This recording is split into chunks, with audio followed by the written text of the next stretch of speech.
Good to see you and welcome back to our Bitrix24 course. This video is focused on effective collaboration using workgroups and projects in Bitrix24. This segment will explore how these features empower teams to work together seamlessly, enhancing productivity and project management. Let's begin by understanding how to create and manage workgroups within Bitrix24. Workgroups serve as dedicated spaces where team members can collaborate on specific projects or initiatives, sharing ideas, files, and tasks. To create a workgroup, simply navigate to the Workgroups section on the left side of the Bitrix24 application and click on the green Create button. You will then be met with an option to create a project or a workgroup. Select the Workgroup button and then specify the name of the workgroup and add a description.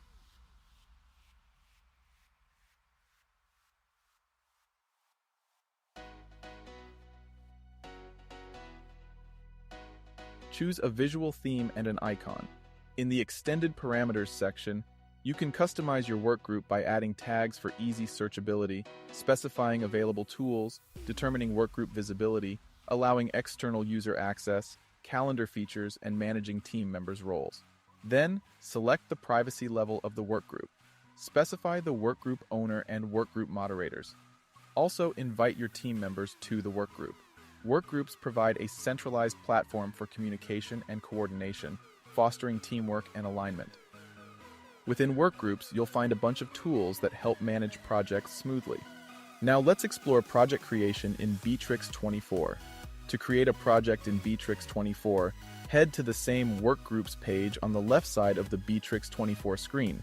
Click the Create button and instead of selecting Workgroups, select Projects. Then you will be met with the same customization features as in Workgroups, such as making a name for your project, writing a description, choosing a visual theme and icon for your project, and selecting your customization settings in the Extended Parameters dropdown. A major difference between projects and workgroups is that projects have set start and end dates for them. This can also be selected in the Extended Parameters dropdown. After selecting your preferred settings and picking a start and end date for your project, you are given options to keep your project public, private, or hidden. After selecting your project privacy, select the project owner, project moderators, and the project employees. Bitrix24 offers everything from to-do lists and deadlines to storing files and chatting about them. It's also important to know the difference between a workgroup and a project. A project has a start and end date, and all tasks need to fit within that time frame. Using these project tools in workgroups, teams can break big projects into smaller tasks, assign them to team members, and keep track of progress in real time. This ensures everyone stays on the same page and gets things done. By understanding how to create workgroups and use project tools, teams can make the most of Bitrix24 to work together efficiently. Join us in the next video as we explore more features of Bitrix24.